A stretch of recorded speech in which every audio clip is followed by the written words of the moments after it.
The Principal Skills Blueprint, Chapter 6, is the start of our discussion today.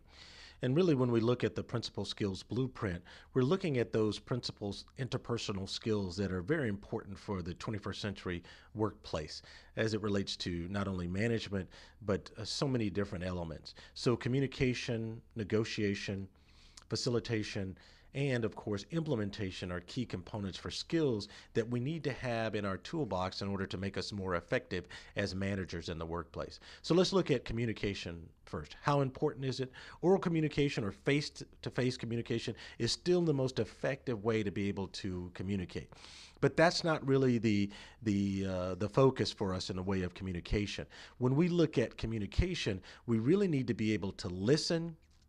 We need to be able to understand the culture around the communication that we are functioning within, and we need to look at the interpersonal skills necessary to manage conflict and have positive relationships in our communication. So let's take a look at the listening styles that are out there today. People-oriented listening really is concerned with creating relationships and having a sensitivity to feeling, while those that are action-oriented in their listening style tend to be concerned with task and then have a sensitivity to making sure things are taken care of.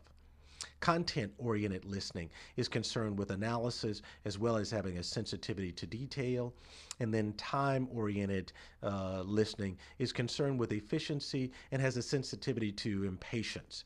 But really what's important in the 21st century managerial workplace is to make sure as a functioning manager and leader in your organization, you have all of these components somehow in your listening quiver or your communication quiver to make sure you can pull out any one of these arrows at any given time to assist you in your communication and articulation with those you're interacting with. When we look at culture and communication, they really almost kind of conflict. People don't look at them as being natural. And part of that is because there are differences between gender, age, and ethnicity as examples into how we communicate. And then when you look at some of the barriers or impediments from an environmental, attitudinal, or socio-cultural perspective, it says that if someone's different from us or from a different culture from us, then we're kind of almost naturally have these differences and barriers that pop up. So it begs to ask the question, why is it difficult to manage the two? Is because probably we don't plan nor do we develop our skills to enable us to be able to do well when it comes to communication and culture. Interpersonal skills in the workplace, people want employees, they want the consumers that they interact with to be predictably cooperative. They want to make sure that your behavior is collaborative at all times from an interpersonal standpoint. There's a healthy competition that's out there and that you have engaged and become a change agent in the organization. And remember, we want to be able to embrace that change as much as possible.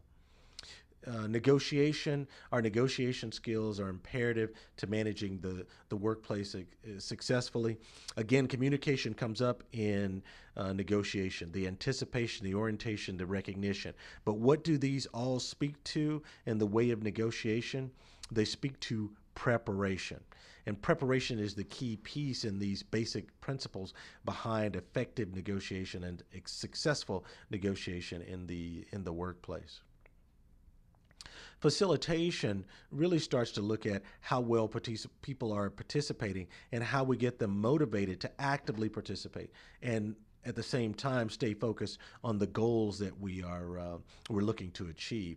And then when we get into facilitation, that is a skill that we have to develop. So there's that preparation that I spoke to in this previous slide and the ability to be able to measure that to make sure that when we facilitate, we've done a good job with it and we're just not out going through the motions. How do we manage to get people to participate? Well, we have to design a system or a mechanism that allows us to be able to share what we're going to do in the way of goals and objectives, and then reward or recognize people once we have achieved those, and then start that process back again. And then last but not least, implementation. So implementation really is about how we build our strategy from a visionary standpoint, who owns it, and how effectively are we at communicating it. The tactics that we have put together in our plan, whether or not they have enough clarity, alignment, and flexibility to get everyone on board, and then what actionable steps that we've taken to make sure that everyone from a team standpoint is oriented and ready to go. It's opportunistic, and most importantly, we can measure how well we have executed on our plan. So that implementation as an interpersonal skill is extremely important because you would have needed to gone through that process as a manager in order to make you effective in being able to lead others through that process.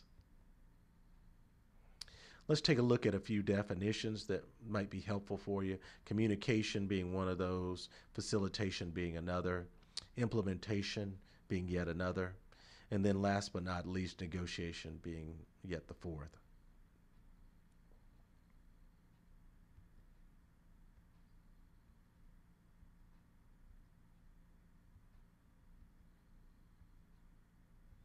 And so, as we look at those definitions, it helps us build this framework for these skills that are essential to the 21st century workplace and the U.S. Department of Labor's need to shore up those individuals that are working, whether they're blue collar, white collar, or whatever type of job you're doing in this workplace and marketplace we live in today. So what did we learn? We learned that these skills are important from a managerial standpoint. We also learned that if we are going to manage effectively, we can't just have these skills as something we draw on. We have to become proficient in them. And so it's a matter of taking these skills to the next step that makes us more effective as a manager and a leader in our organization. So here is your thought for the day. Without inspiration, the best powers of the mind remain dormant. There is a fuel in us which needs to be ignited with sparks.